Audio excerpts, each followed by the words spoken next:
At the end of the day, it's not about what you have or even what you've accomplished. It's about what you've done with those accomplishments. It's about who you've lifted up, who you've made better. It's about what you've given back. Denzel Washington. Welcome to Inspire Vision. Our sole purpose is to elevate the lives of others and to inspire you to do the same. Neil, welcome to the show. Oh, thank you so much. It's a pleasure to be here. Well, and I really appreciate it. You've done a lot of things in your life, and you've obviously written this incredible book, and you have an amazing story. I'd love for you to share the audience who you are and what brought about you writing this book, and feel free to share some of those experiences.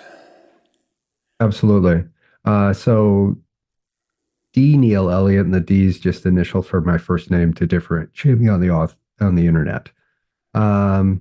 So who am I? Well, I am like you. I'm a spiritual being having a human experience. Okay, and I agree with that. And but from a human perspective, who am I? Professional engineer, MBA, managed projects in the corporate world for, over 30 years. Small and large, multi-millions and, a few 100,000. And married twice, second marriage, three kids combined, 5 grandchildren, sixth one at the end of this month, perhaps. And what else? I, like everybody else, got into kind of following the corporate world, and you do what you have to do to be able to survive and navigate through this world. And Right. as we do that, we kind of lose who we really are, and we become this a traumatron almost, kind of just trying to fit in and trying to work and trying to navigate our way through the world, and lose sight of kind of things that perhaps we should be focused on. Bottom line, got really depressed, suicidal, and then I had a spiritual awakening. And it's just been this. So I was 57, 58 by the time that happened. And then I just had this beautiful upward journey since then. And life is good. And, it doesn't mean I don't have challenges. Of course, we always do as we navigate this. But I just view the world so differently than I did before. Yeah, and you talk about how, and someone used this phrase once before, and I just kind of fell into it, that we're really living a life as an imposter because we're not really living our life. We're living the life of our parents, of our school, of our religion, of our society. We're living everything that we think we should be rather than living who we truly are. Would you Yes. say that's a fair, accurate statement? I say that's a fair and accurate statement. The only thing I would add to that is, it's all designed to work this way for us to have those experiences to learn and grow, and to learn and bring balance back. Balance the masculine and the feminine. And, we have been subjugated to this, society which has rules and structure, and we adopted those beliefs and we followed those beliefs, and look where it's gotten us, globally, individually. That's so true. And you talk about a very sensitive issue, and that is suicide. And I just had a nephew that took his life, and I think that it's something that it's probably not the main topic we want to talk about today, but I'd love for you to share with the audience what feelings were you going through where you were near that situation, and then let's talk about what brought you out of that. Yeah, absolutely. So I was working in the corporate world up until about 2002, and then I went into business on my own, and then became a consultant, and very successful in that business. My wife and I, she's from Germany. We had, great times traveling, all those kinds of things. So when I wasn't working, I was having a lot of fun and I loved to go out and see things. But in reality, being a project manager is really what it is. It's a stressful job. It's stress because you're worried about everything. You're trying to mitigate risk all the time. And you're trying to meet the needs of the client or your bosses if you're working in an organization. And they have high expectations. And you feel if you don't do well, you're going to be reprimanded or let go or whatever it is. Right. And so, you're balancing this all the time. And I believed I was doing okay, but really what was happening was I was getting really depressed. And I didn't share it with my wife and my family. And I just kept it to myself, didn't talk to anybody about it. And just, we wear this facade. We project whatever, we want that helps us Right. navigate the world. But inside, what you see and you see how somebody behaves is not necessarily how they really are, how they're really feeling. True. And so I was just totally like, I got to a point where no matter what I did, I couldn't get out of this depression. It felt like I was working to try and keep up with the Joneses or get ahead of them so I could show off, and feel good about myself, achieve a goal. And then after a while, it gets mundane and boring.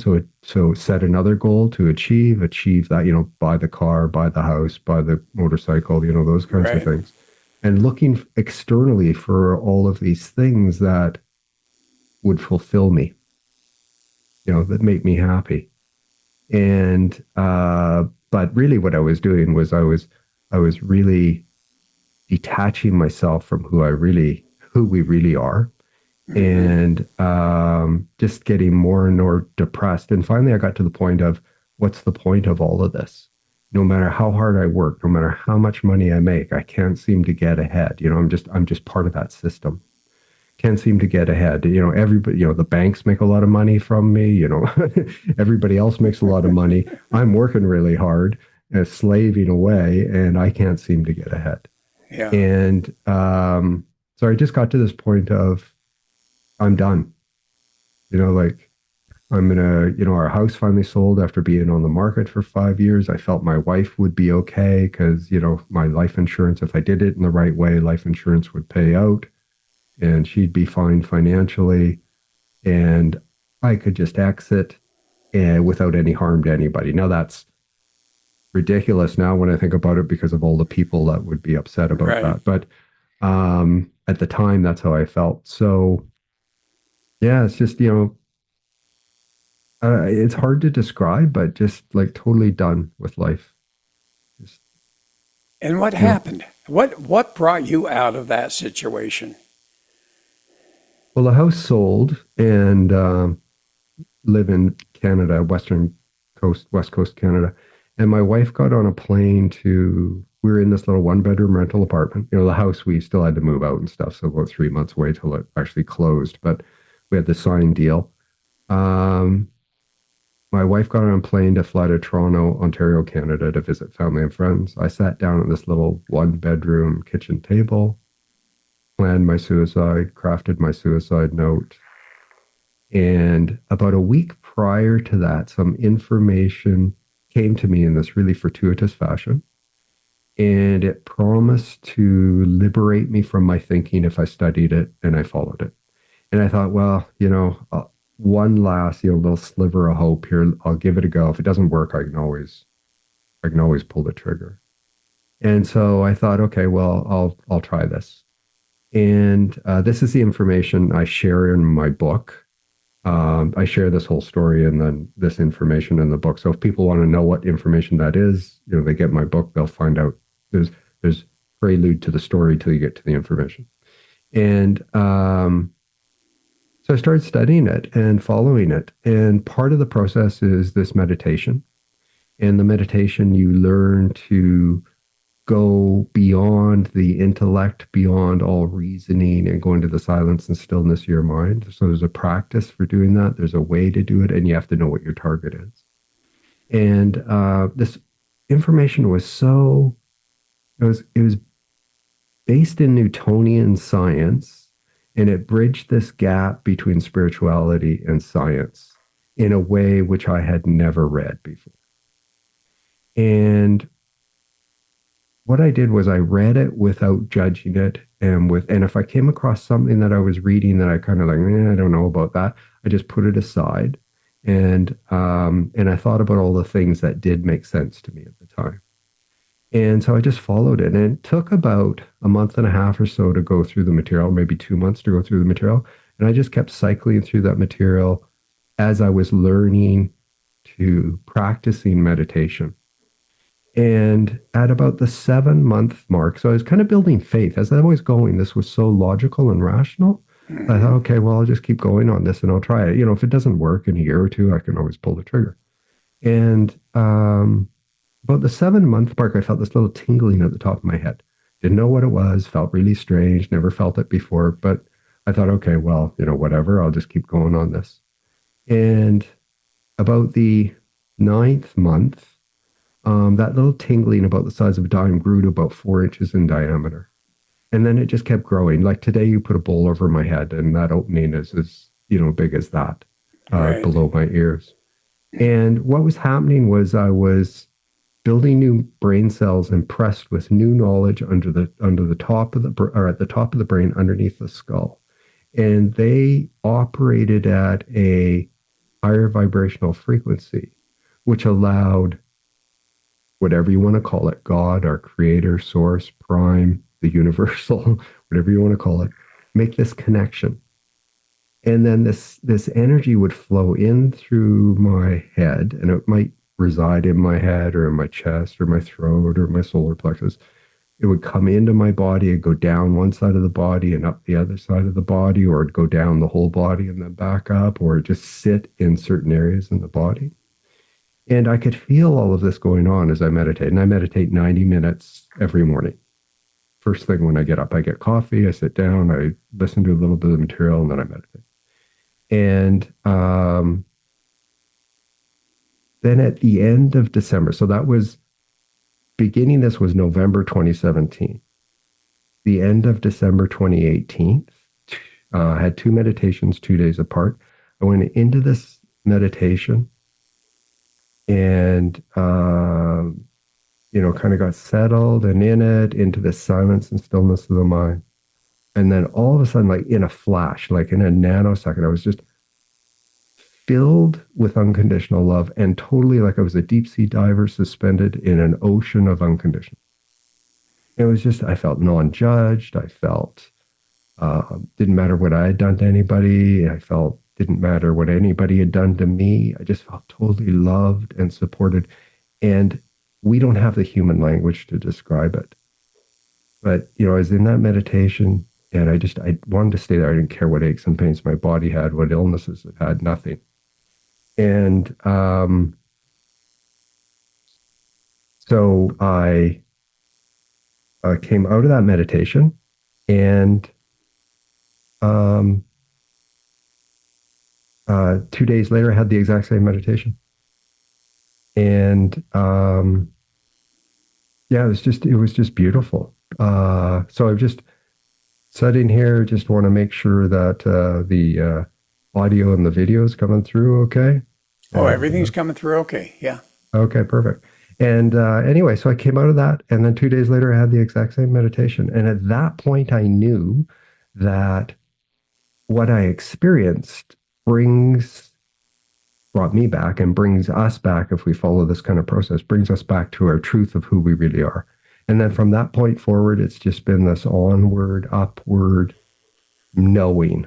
You get to a point where you know that what you know is true, and then things just start to unfold. And it's a learning process. It's an experiential process.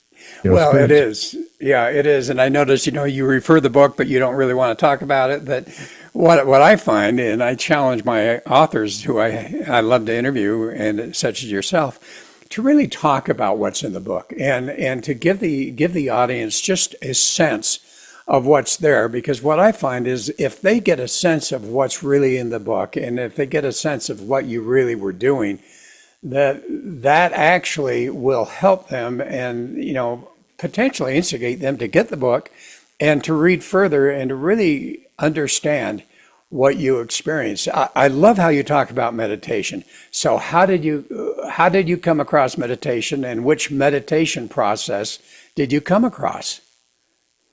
Yeah, absolutely. And I can talk about what I meant was this material that came to me. I share that in the book. I don't, and the reason I don't tell people what it is, I can talk about it, but I don't tell them what it is because it's marketed in such a way most people would run from it. I certainly would have.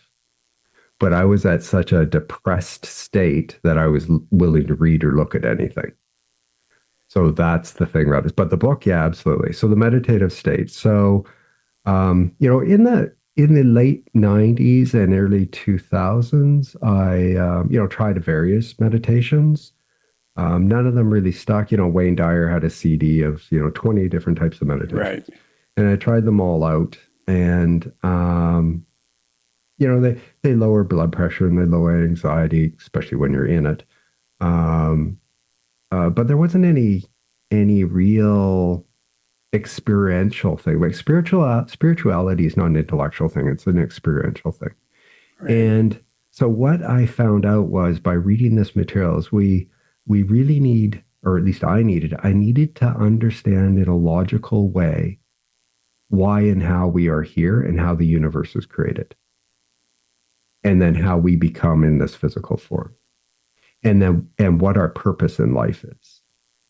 I needed to understand those elements. Then in this material, and you don't learn till you're near the end of this material how to really do it, because there's a bunch of information you need first before this meditation works in the effective way that it does.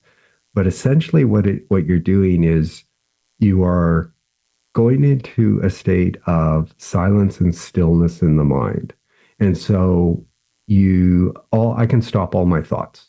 And if any thought comes in, I just let it flow past. I don't think on it. I don't dwell on it. I'm just in the state of stillness and silence. So I'm not listening to somebody give me a guided meditation. What I want to do in this meditation, and what it's structured to do, is get you beyond the human intellect, beyond your own imagination, because in the imaginative realm of your mind, your ego may or may not be dormant. And typically when you go into meditation, if you are walked through a meditation, you are going further into the imaginative realms of whatever somebody is telling you to imagine.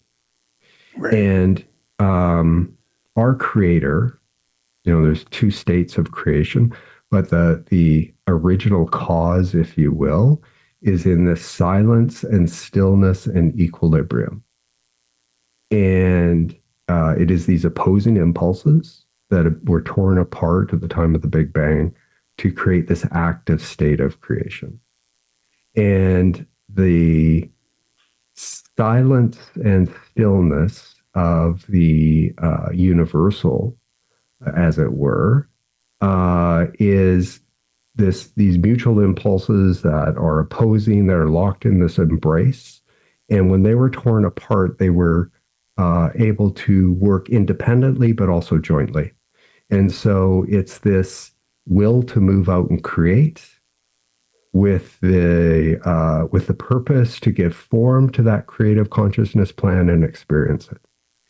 And we see it as electromagnetism. Essentially, it's this energy of creation that enables us to, and we could describe this in quantum physics, we can describe it in Newtonian physics, there's different ways to describe it, but essentially your thinking is a creative consciousness plan, and your feeling is magnetism, these impulses of drawing things together or pushing them apart. And your feelings put form to this creative consciousness plan. So the more you think about something, the more you dwell upon something, that is what you experience in your life. If you want to change that, you need to understand that what you think is right, wrong, good, bad, true, false is really just a belief. And then if it's just a belief, when you have the methodology to do it, you can actually go in and you can dismantle those beliefs and change them. And if you change those beliefs to be consistent from where we come from before we die and where we return to after we're dead, when we die, excuse me, before we're born and then after we die, Right. you invite the universal to come in and help you and start to cleanse your consciousness and then rebuild it to be consistent with who we are. And when And, you, and I'd love for you to just kind of share with the audience, you talk about where we were before we came here and where we go after we die. And, there are very, very many people with different religious beliefs or non-religious beliefs about all of that. But based on your experience and your perception of what happened, what would you share with the audience as far as what your thoughts are about that? good question. So I'm going to use human language to do this, and it's going to be kind of the shadow consciousness form. Okay, that's all Yeah. right. So we'll call it in the beginning, although that's wrong because all that exists is consciousness. Okay. Consciousness, awareness. Those are the only things that exist. They are inseparable. You can't have awareness without consciousness, and you can't, if you were not aware, you would be like a statue. Right. A bomb could go off and you wouldn't be. So consciousness, awareness are conjoined and never separated, and consciousness is all that exists. And so you in this human body is really everything is consciousness made visible in this world that we live in. So this microphone is consciousness made visible. I am consciousness made visible. You, everything is. And from my perspective, or yours, we can go either way, but I'm the only one in the room, so to speak. Everything that I experience is merely a reflection of my thinking and feeling. And if I change my thinking and feeling to be congruent with where we come from before we're born and where we return to after we die, what we do is we come back to the state of unconditional love. And then we're here to experience. So what this form does allow for us is it allows us to experience all of those things that seem to be contrary to the light. Light, dark. You can't experience light without knowing what dark is. You can't experience hate without knowing what love is, etc. And so being in this body allows us to experience those things. And when we come to understand everything comes from love, and it's just, we go from a low vibrational frequency of all of these things which are contrary to what we would consider to be love. So hate, anger, judgment, all of those things, to this state of unconditional love. And beyond the unconditional love that a parent has for a child, it is absolutely just accepting and know that everything is, now I'll call it God for the lack of a better term at this point, but everything comes from unconditional love. Everything comes from the light, from the love. And so even something that we don't like, that I experience that I don't like or I judge, is my creation. And my goal here and our purpose here is really to learn that that's my creation, to experience what I feel. Let that energy of, hate or anger, or whatever, just flow through me, but learn to love what I'm experiencing because it's part of my creation. If I reject it, what I'm doing is setting myself up for a cycle for that to continue to come back because I'm rejecting part of my creation. Yeah, and I love the concept of that which we resist persists. And Yes. That's exactly what you're saying. And so in your book, you talk about 7 steps to being able to really turn yourself around. So for people that are listening that find themselves in that moment of time where they are discouraged, they're depressed, they're just so frustrated with their lives, what are those 7 steps that they could be at least aware of and maybe even do some more research on by getting your book that can help them? Do you mind sharing those? No, not at all. So the first thing I had to do was, and I have a chapter or a section in the book that describes this. There's some background material that I had to read. So one, I had to learn and understand that everything that I thought. So this is before I get to the 7 steps, but I'll just give you a quicker review of this. So before I could get to the point where what I believe to be right is right and what I believe to be wrong is wrong, I had to understand that those were just beliefs. So I read this book that helped me understand that even though I think it's right and wrong, it's really just a belief. And if I change my belief, I can do that. Next thing I read was a book on epigenetics that explained to me that what we think about and what we feel affects our biology. So if we're feeling ill and we're feeling sick or we're having illnesses come to us, or we're in really good health, it's predominantly due to how we think and how we feel. So we can draw illnesses to us or we can draw health to us. And then I read a book on neuroplasticity, which helped me to understand that, contrary to a belief back in the 60s that as we get older, our brains, shrink and get, atrophy, we can actually build new brain cells. So that was all a prelude. Then I read a near-death experience. So this is step one. This is stretching your consciousness. I read a near-death experience of a woman who suffered from an aggressive form of cancer for about 6 years. And she went from a weight of, a normal body weight down to about 90 pounds, 75 to 90 pounds. And she couldn't lift her head anymore. She was bedridden. She was at home, had to be on oxygen 24/7, needed 24/7 care. She fell into a coma. She's riddled with cancer from her head to her waist, some tumors the size of lemons in her body. And she fell into this coma. They rushed her to the hospital. The admitting physicians told her family she wasn't going to make it through the night. And in that 24-hour period after getting in the hospital, they did a bunch of tests and scans and stuff. She went through this near-death experience. And she came out of that, and within 2 weeks, they couldn't find a trace of cancer in her body. Wow. All medically documented. And they call it spontaneous remission. And she describes what she experienced in such a way that is neutral. It's free of any human concepts of religion or anything else. So she just described what she experienced. That book gave me the permission for myself to commit suicide because I had this little nagging doubt. And what I learned from her was that we're not judged after death. I didn't necessarily understand it all, but it gave me all the concepts. And so it was something to hang on to. So that's number one. So that will give you a new understanding, or the reader a new understanding of what consciousness is. Then in step two, I share this compendium of material that came to me that I utilized over the course of that year.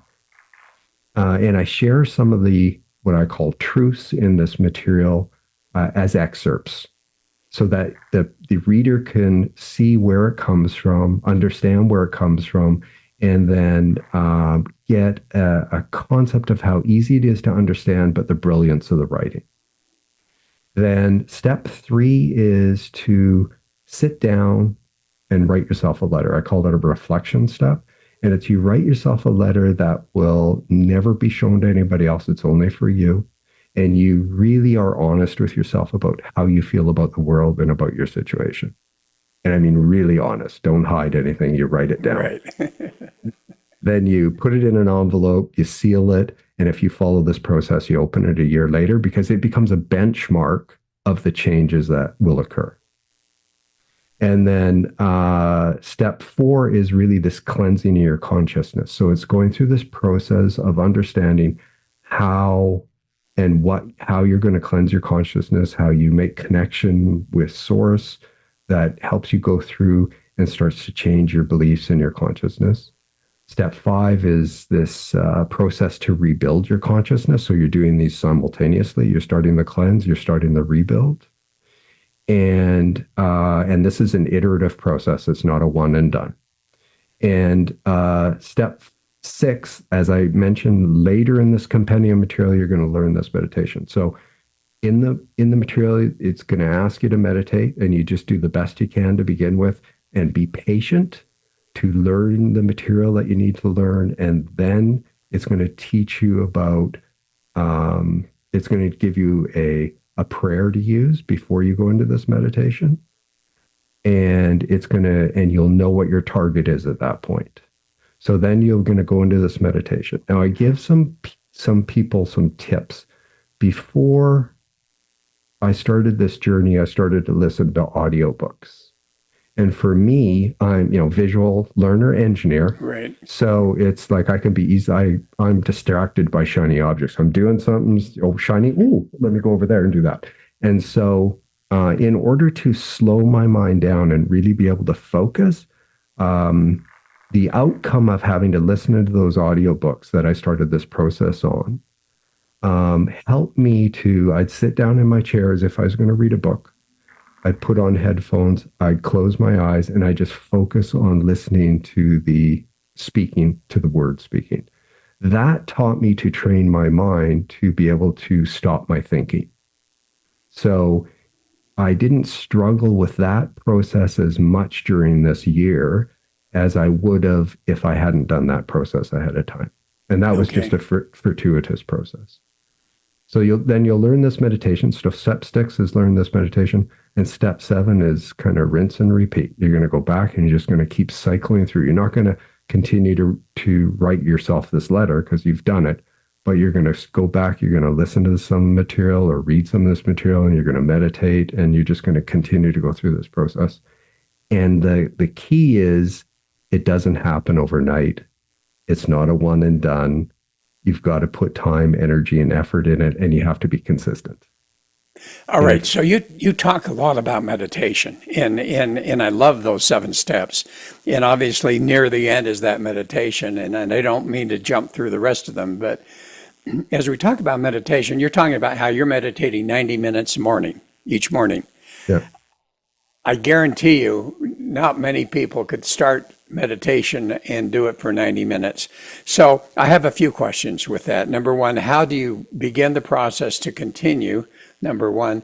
Number 2, one of the things that you mentioned was the guided meditation, that you kind of have avoided that guided meditation concept for whatever reasons. So I'd love for you to kind of share your thoughts of why you do that and what type of meditation are you actually doing? 3 questions. Yeah. Okay. So you're right. Most people are not going to be able to do 90 minutes, and you don't have to.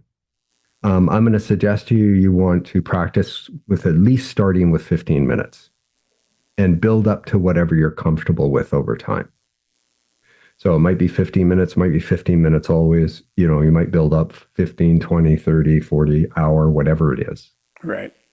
So the thing that I do is I sorted out really early that meditating after I engaged my brain by talking to other people or being involved in work didn't work for me because I'm too active. So I decided first thing I get up early, I relax, go to the washroom, have a coffee, sit down, get into the mode by listening to some audio of this material, and then put in foam earplugs, get relaxed in a chair, like I use a reclining chair, so that I relax my head, my face, my neck, my entire body. I'm not using any muscles to keep me upright. And what that allows me to do is get into this relaxed state of almost like as simple as slipping into slumber, so to speak. Mm-hmm. Yeah. And you're in this theta state. And then because I listened to these audiobooks, I could train my mind to understand that these thoughts that come to my brain are not necessarily originated from me. So I see them as a stream of thoughts that go by my awareness. And what we typically do is we pick a thought out of that stream. If it's consistent with the way we're thinking, we keep it. If it's not, we throw it back. And so what I do is I don't pick any thoughts out of the stream. I just let them go through. And I just go into this state of silence. And then the energy, like today, the energy comes to me even before I start my meditation. But Back then, I would have to just get into this and get really relaxed, and then all of a sudden the energy would start to come in. Might come in fast, might come in slowly. That then kept me going. Okay, so does that answer your first question? That does, yes. Okay. Second question was, Oh, I can't even remember. Oh, yes, guided versus music versus no sound at all. oh, okay. So the reason I don't do the music is because then I start focusing on the music, or if somebody's speaking to me, they are typically directing me in terms of a thought process. Yes. And so I'm focused on that thought process.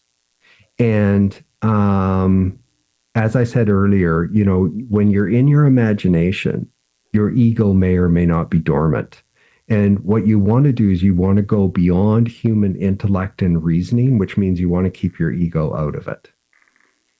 And so by going into the silence and the stillness and just allowing those thoughts to go by without choosing any, I sit in that space where I'll call it the universal that is in silence and stillness that emanates unconditional love to us 24/7.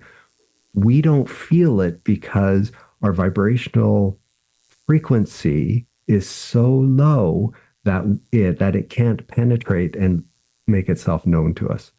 When we go into this state of silence and stillness, what we're doing and know what our target is, we are inviting that source energy to make itself known to us. And it takes a while to build these new brain cells impressed with this new knowledge that then operate at this higher frequency. So those are the reasons I don't do guided meditations. All right. And you talk about these frequencies, and, you know, everybody has a different, you mentioned quantum field. You know, oftentimes we've heard about meditation, we hear about all of these things, and it's like, it's a little woo-woo, you know, a little bit out in, you know, left corner. But actually, there's a lot of scientific backing now as far as the advantage of meditation and what it can do for you. Can you kind of share what your thoughts and what your knowledge is about the quantum field and this energy or these frequencies that are available for us to bring into ourselves if we're just able to do that and meditate to do that? Yeah. So there's different ways to describe this, but you know, essentially, when you look at an atom and then you get into smaller and you get into these quarks and other things, you get to a place where we understand that, you know, string theory of quantum physics is that everything is just energy. And so we're just energy made visible through the drawing of particles together, creation of atoms, molecules, you know, those kinds of things.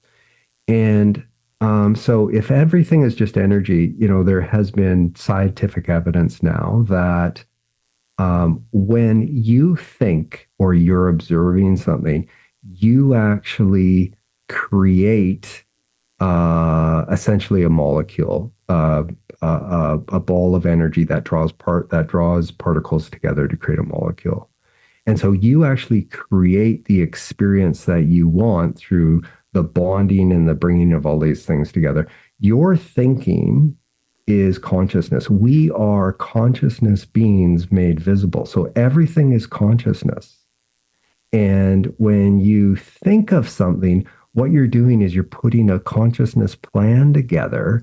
When you feel, what you're doing is you're starting to draw this energy together to create this experience that you're going to experience.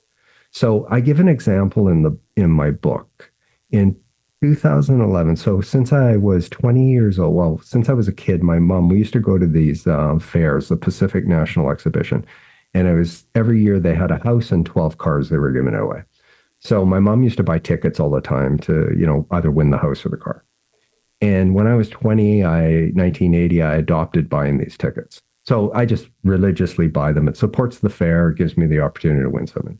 In 2011, I thought, oh, I'd like, you know, a hardtop Lexus convertible. And so I started to fantasize about that. Every day for a year, I thought about own that car, top down, windy road, wind in my hair, and the joy I would feel about that car. And I had a picture of it on my wall. And I do that 15, 20 times a day.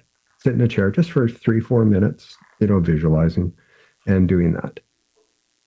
I bought a ticket in the spring to this fair that had the draws in the fall, always hoping to win the house. I had a nice car, always hoping to win the house.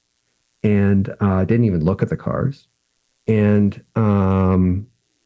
in September, so about a year later, almost exactly a year later since I started this visualization process, I got a phone call one day. It said P&E, Pacific National Exhibition, P&E. So I picked it up. I said, hello. And they said, blah, blah, blah. They asked who I was and verified that. Then they said, you've won a car. And I said, really? Oh, what kind of car did I win? They told me the model and stuff. And I said, oh, what kind of car is that? And I said, it's a Lexus hardtop convertible. It was the exact car I had in the picture. Wow. This is the way we create our reality every day, and we don't even know it. Everything that you experience is due to your thinking and your feeling. The things you like, the things you don't like. So when you learn to dismantle your current thinking, your current beliefs, and bring it back to be congruent, you will learn to view the world in an entirely different way. So when I look at somebody else, I know that their soul is equal to my soul. Their soul is perfect. Their soul is unconditional love. And anything that they are doing is merely the things that they have come here to learn, to experience, and to bring balance back. We are here to balance the masculine and the feminine. And you balance the feminine or the masculine by bringing balance through your feelings. And when you learn to bring these feelings in, experience them for what they are, love them for what they are, what you're experiencing, but choose to think loving, kind, unconditionally loving thoughts to everything and every experience and accept it as your creation, you start to bring balance back within yourself and harmony back within yourself. And you view the world, no matter what's going on in the world right now, there's many horrific things. I don't get fussed or concerned about anything, because it's all to create this experience of us to bring this world into a new era of love and peace. There's going to be a lot of changes in the next 10 years. There's going to be drastic changes in the next 100. And over this millennium, this world will come into this state of unconditional love and peace. And all of these things, all of these structural things we have in society about finances and people, that's all going to disappear. It's going to be an entirely new way to live. It's going to be a way of love and peace and joy and abundance. And everything that you want, everything that you need to be happy and joyous and peaceful and loving and kind will come to you without this struggle that we currently are in. Well, and what a beautiful, beautiful thing that's going to be. And as you say, it really starts with the one, doesn't it? It starts Absolutely. with each one of us seeking to become better, seeking to become who we truly are.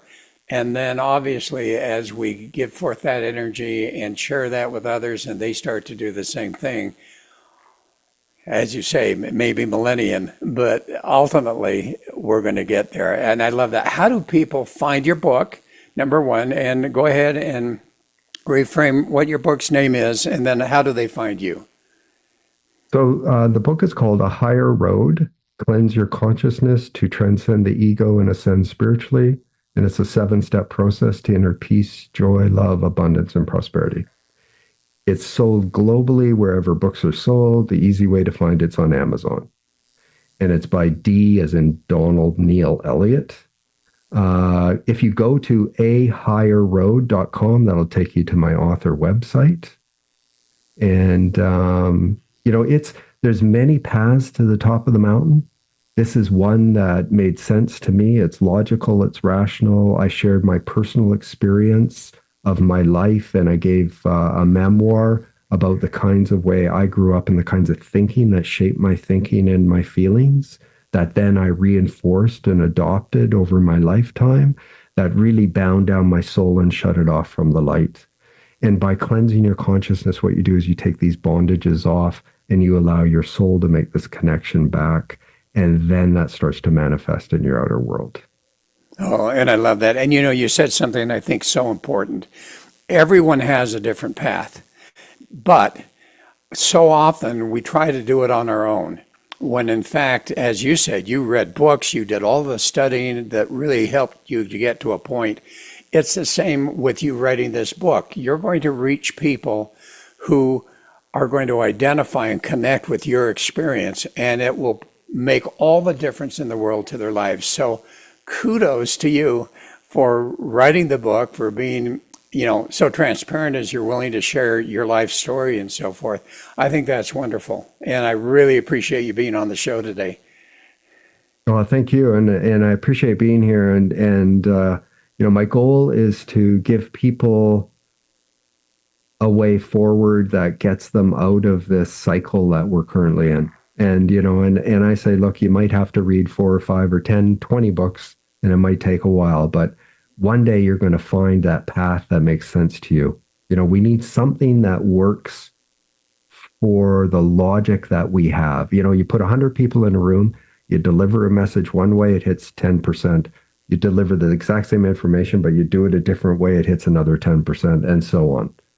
And so, these many ways that are available to us, I can tell you this important piece is that when you find something that makes sense to you and works, stop looking without. Everything is within. And learn to go within and learn to go through this process and then begin to trust. You will be given guidance. You will be given instructions. And you have free will. You can choose to ignore it. You can choose to do it.